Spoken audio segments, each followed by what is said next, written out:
नमस्कार, मैं समरभूमि रोहित शर्मा।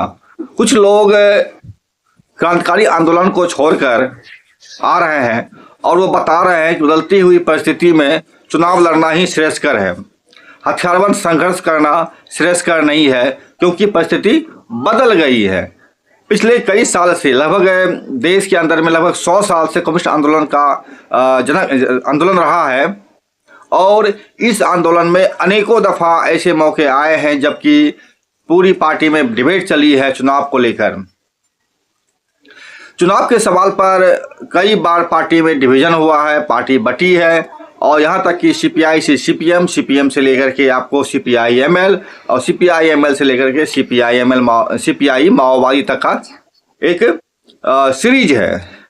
इन तमाम चीज़ों में जो चीज़ महत्वपूर्ण है वो ये है कि कभी भी चुनाव के मसले को अच्छी तरह से समझा नहीं गया है देश के अंदर और यही कारण है कि बार बार लोग चुनाव की तरफ जाने की कोशिश करते हैं क्रांतिकारी आंदोलन को त्याग करके और वहां जाकर के वो भी खुद पतित हो जाते हैं उसी तरीके से जिस तरीके से अन्य दल वहां पर हैं।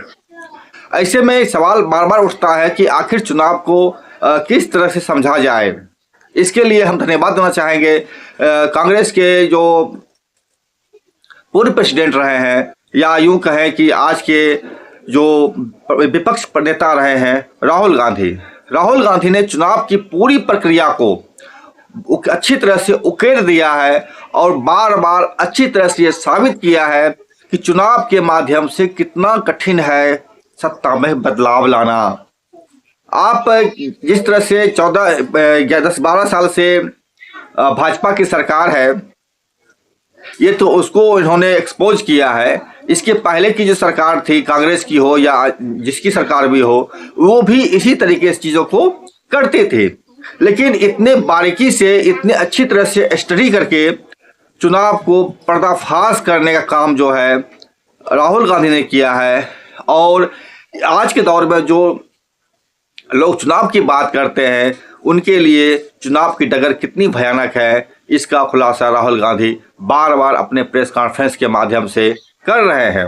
और चारू मजूमदार जिन्होंने पहली बार भारत के अंदर चुनाव बहिष्कार का स्लोगन दिया था और बताया था कि चुनाव एक धोखा है, राहुल गांधी उसको पूरी तरीके से साफ तौर पर उकेर करके रख दिया है कि चुनाव की प्रक्रिया कितनी गंदी है, कितनी भयानक है और किस तरह से जालसाजी उसके अंदर में चलता है।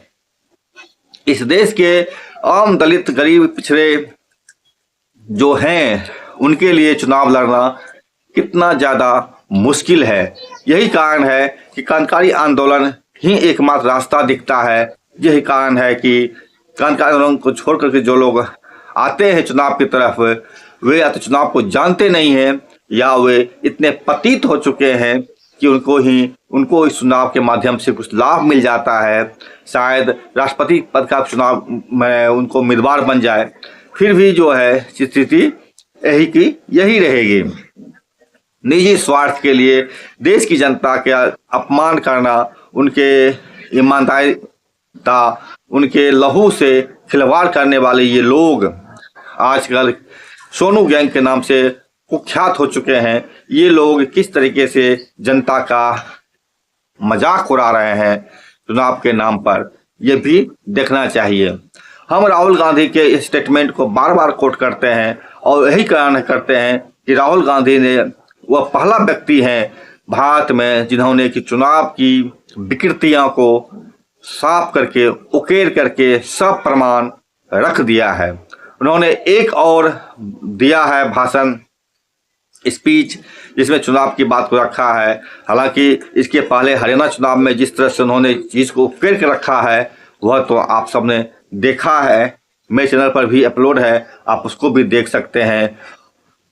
नहीं देखे हैं तो इस वीडियो देखने के बाद जो है आप ज़रूर उस वीडियो को भी देखें ताकि आप समझ सकें कि चुनाव क्या है और चुनाव का रास्ता आज के दौर में कितना भयानक है, कितना कठिन है आम जनता के लिए। आइए राहुल गांधी के स्पीच को एक बार फिर हम सुनते हैं।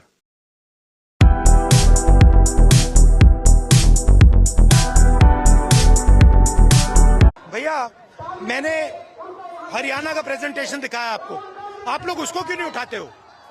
कहां उठाया आपने? कहां उठाते हो? मैंने हरियाणा में सबूत दिया है, क्लियर सबूत दिया। पीछे क्यों भाग रहे हो? इधर आओ ना, डरो मत।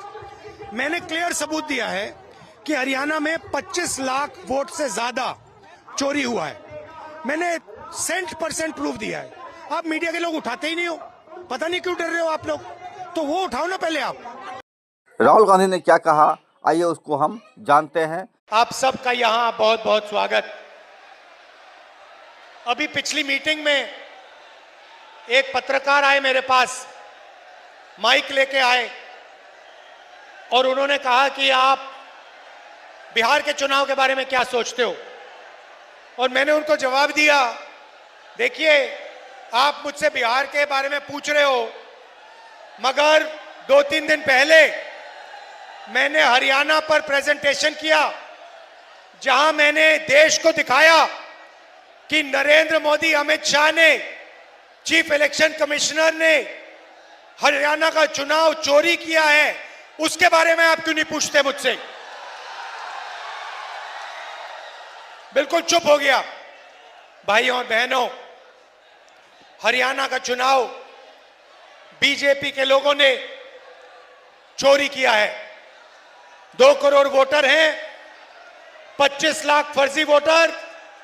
बीजेपी के लोग यूपी से आकर हरियाणा में वोट करते हैं, हरियाणा से जाके यूपी में करते हैं। एक व्यक्ति के घर में 500 लोग रहते हैं, जब हमने चेक किया वहां पे कोई नहीं मिलता है। एक महिला का वोट 1 बार नहीं, 2 बार नहीं, 3 बार नहीं, 50, 60, 70, 200 बार तक आता है। ये बीजेपी का चुनाव जीतने का तरीका है। बीजेपी चुनाव क्यों चोरी करती है? क्योंकि वो आपका धन, आपका भविष्य, आपके स्कूल, आपके कॉलेज, आपकी यूनिवर्सिटी, आपका रोजगार सारा छीनकर अदानी जी और अंबानी जी को धन देना चाहता है। यहां पे कहा जाता है कि नीतीश जी की सरकार है। सबसे पहले नीतीश जी की सरकार यहां नहीं है, रिमोट कंट्रोल की सरकार है, बीजेपी की सरकार है। और दूसरी बात, नीतीश जी की सरकार अब बिहार में कभी नहीं बन सकती है। बात खत्म।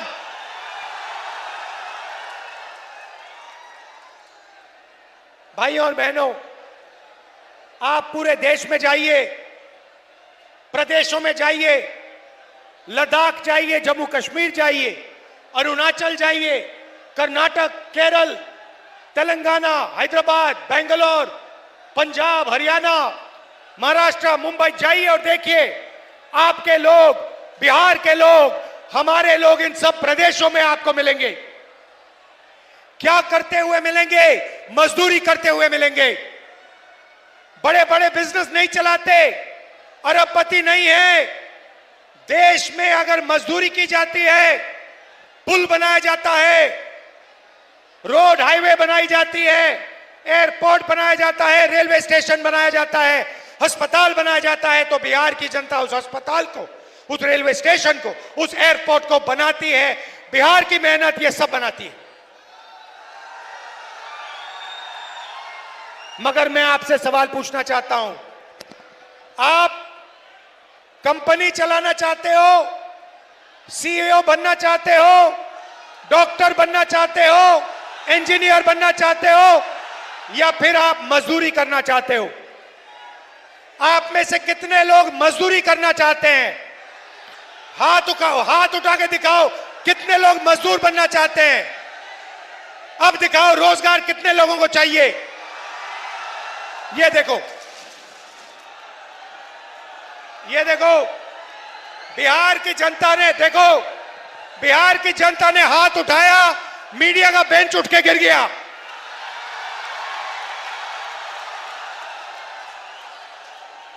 एक आवाज आपने दी और मोदी जी का जो बेंच है वो टूट के नीचे गिर गया।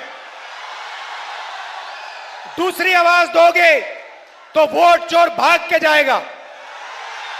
भाई और बहनों, जो चोर होता है, जो चोरी करता है, वो अंत में पकड़ा जाता है, हां या ना? जो चोरी करता है वो डरता है, हां या ना? पकड़े जाने से डरता है, हां या ना? नरेंद्र मोदी जी, अमित शाह जी और ज्ञानेश जी तीनों ने वोट चोरी किए हिंदुस्तान में, और ये डरते हैं, हिंदुस्तान की आवाज से डरते हैं, हिंदुस्तान की जनता से डरते हैं, हम सब से ये डरते हैं। और एक ना एक दिन भाई और बहनों ये पकड़े जाएंगे। सबूत हमने सामने रखा है, ये भाग के कहीं नहीं जा सकते। मैं आपको बता रहा हूं, आप बात समझो। नरेंद्र मोदी जी, अमित शाह जी और ज्ञानेश जी आपसे डरते हैं, हिंदुस्तान की जनता से डरते हैं, हिंदुस्तान के जनरेशन जी से डरते हैं, बिहार के युवाओं से डरते हैं, क्योंकि उन्होंने आपका भविष्य चोरी किया है, आपका रोजगार आपके हाथ से छीना है, आपके एयरपोर्ट आपसे छीने हैं। भाई और बहनों, अमित शाह यहां आता है और कहता है कि बिहार में उद्योग के लिए जमीन नहीं है, उद्योग के लिए जमीन नहीं है, मगर अदानी के लिए 1 एकड़ जमीन 1 रुपए के लिए देते हैं। अदानी को जो भी चाहिए ये दे देते हैं, मगर किसान को जो चाहिए नहीं देते। भाइयों और बहनों, यहां आप क्या उगाते हो? क्या उगाया जाता है? यहां पे क्या उगाया जाता है? यहां आप मक्का उगाते हो नहीं उगाते हो? यहां पे आप सब्जी उगाते हो नहीं उगाते हो? नरेंद्र मोदी ने, अमित शाह ने, नीतीश जी ने यहां पे फूड प्रोसेसिंग के कितने कारखाने लगाए? 0। यहां पे किसान का कितना कर्जा माफ किया? यहां पे मजदूरों की कितनी मदद की? अदानी का कितना कर्जा माफ किया? अंबानी का कितना कर्जा माफ किया? कोविड के समय लाखों करोड़ रुपए उनका कर्जा माफ किया। भाइयों और बहनों, यहां पे बिहार में मखाना उगाया जाता है। मखाना अमेरिका में, इंग्लैंड में सुपर फूड बन गया है, हजारों रुपए के लिए बिकता है, उनके सुपरमार्केट में बिकता है, उनकी दुकानों में बिकता है। मैं आपसे पूछना चाहता हूं, जो मेहनत करके पानी में से मखाना निकालता है, जिसके पैर हाथ सड़ते हैं, उसको इस मखाने का कितना फायदा मिलता है? फायदा बिचौलियों को मिलता है, फायदा अमेरिका की कंपनियों को मिलता है, फायदा हिंदुस्तान की कंपनियों को मिलता है, फायदा मजदूर को, किसान को नहीं मिलता है। यही हम बदलना चाहते हैं। हम यहां रोजगार पैदा करवाना चाहते हैं। ये देखिए फोन, युवा, ये देखिए, ये फोन है, इसके पीछे देखेंगे मेड इन चाइना लिखा है। मैं चाहता हूं, महागठबंधन चाहता है कि इसके पीछे लिखा जाए मेड इन बिहार, और उस फैक्ट्री में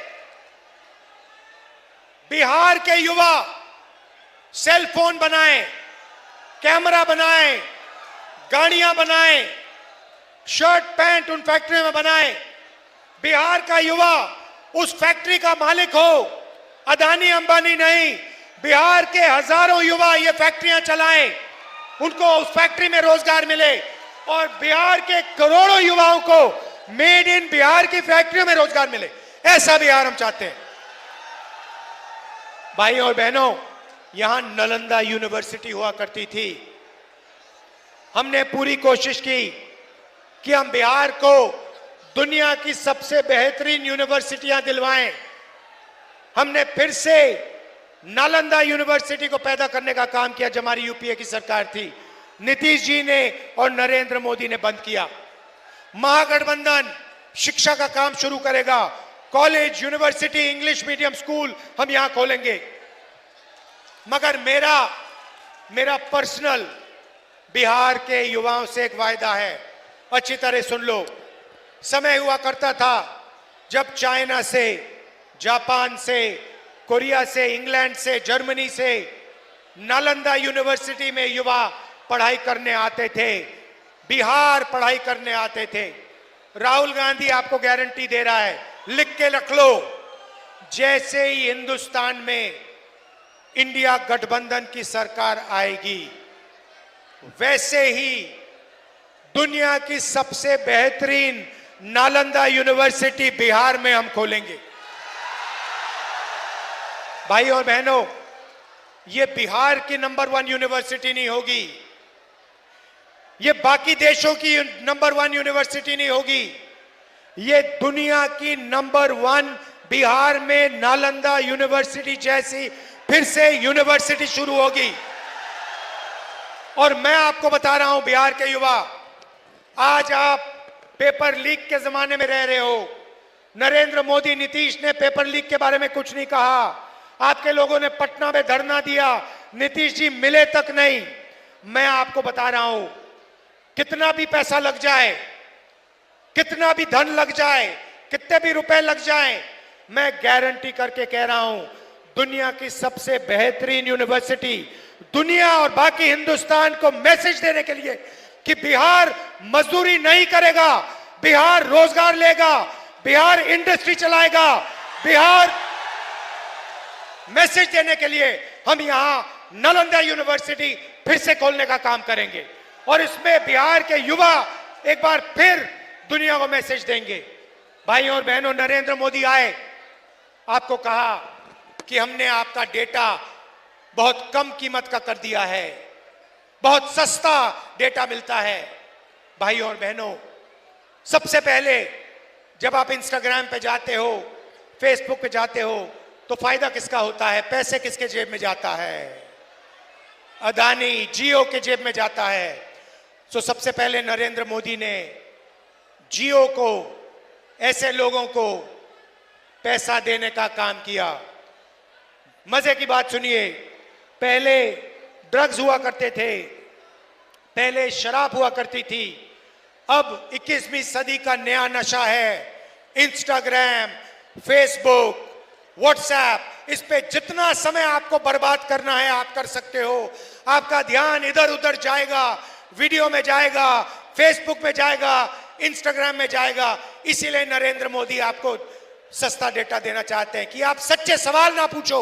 आप ये ना पूछो कि हमें रोजगार क्यों नहीं दिया, आप ये ना पूछो कि हमें अस्पताल क्यों नहीं दिए, आप ये नहीं पूछो कि हमें इंडस्ट्री क्यों नहीं दी, हमें कॉलेज यूनिवर्सिटी क्यों नहीं दी, हमारे यहां पेपर लीक क्यों हो रहा है।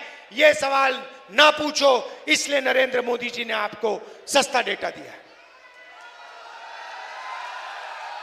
मगर याद रखिए, जो चोरी करता है, और ये मामूली चोरी नहीं भाइयों बहनों, मामूली चोरी होती है, कोई आदमी जाके किसी के घर में जाके कोई चोरी करता है। उससे बड़ी चोरी होती है कि जाके कोई बैंक में चोरी कर देता है। मगर सबसे बड़ी चोरी कौन सी होती है भाइयों और बहनों?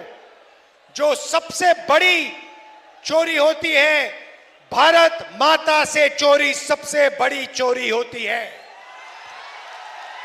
देश से जो चोरी करता है वो सबसे बड़ी चोरी होती है भाइयों और बहनों। और आज सबसे बड़ी भारत माता से जो चोरी कर रहा है उसका नाम नरेंद्र मोदी, अमित शाह और ज्ञानेंद्र। वो संविधान को खत्म कर रहे हैं। संविधान में लिखा है, एक युवा को एक वोट, एक मजदूर को एक वोट, अरबपति को एक वोट, किसान को एक वोट, और नरेंद्र मोदी एक महिला को, ज्ञानेश एक महिला को, अमित शाह एक महिला को वोट देते जा रहे हैं, देते जा रहे हैं, देते जा रहे हैं। ये बीजेपी के लोग जब बीजेपी के नेताओं को उत्तर प्रदेश में वोट कराते हैं और फिर हरियाणा में वोट कराते हैं, तो ये इस पर आक्रमण कर रहे हैं, अंबेडकर जी के संविधान पर, महात्मा गांधी की, बुद्ध भगवान, कबीर, नारायण गुरु, फूले जी, बसवनाथ से चोरी कर रहे हैं। हिंदुस्तान से, हिंदुस्तान की आत्मा से हिंदुस्तान की आवाज से ये चोरी कर रहे हैं। और भाई और बहनों, इससे बड़ी चोरी नहीं हो सकती, नहीं हो सकती। और जो भारत माता से चोरी करेगा, जो वोट चोरी करेगा, हमने सबूत दिया है, वो पकड़ा जाएगा ही जाएगा, पकड़ा जाएगा। आप सबका दिल से धन्यवाद करता हूं। आप सावधान हो जाइए, पोलिंग बूथ पे सावधान हो जाइए। बिहार का हर युवा पोलिंग बूथ पे सावधान रहिए। एक व्यक्ति को एक वोट मिलना चाहिए, एक व्यक्ति को 10 वोट नहीं मिलने चाहिए। बीजेपी का आदमी, बीजेपी के वोटर, बीजेपी के जो कार्यकर्ता हैं, अलग अलग बूथों में वो वोट करने की कोशिश करेंगे। आपकी जिम्मेदारी है ये काम रोकना। रोकोगे भाई और बहनों? आप सबका दिल से मैं धन्यवाद करता हूं। वोट चोरी रोकनी है, नफरत के बाजार में मोहब्बत की दुकान खोल के छोड़ेंगे। धन्यवाद। आप महसूस कर पा रहे हैं उसे हमारे कमेंट सेक्शन में भी ज़रूर डालें, ताकि लोगों को हम भी समझ सकें चीज़ों के बारे में और बेहतरी चीज़ को और किया जा सके। हमारे चैनल को लाइक कीजिए, सब्सक्राइब कीजिए, शेयर कीजिए और हमसे जुड़े रहिए। नमस्कार।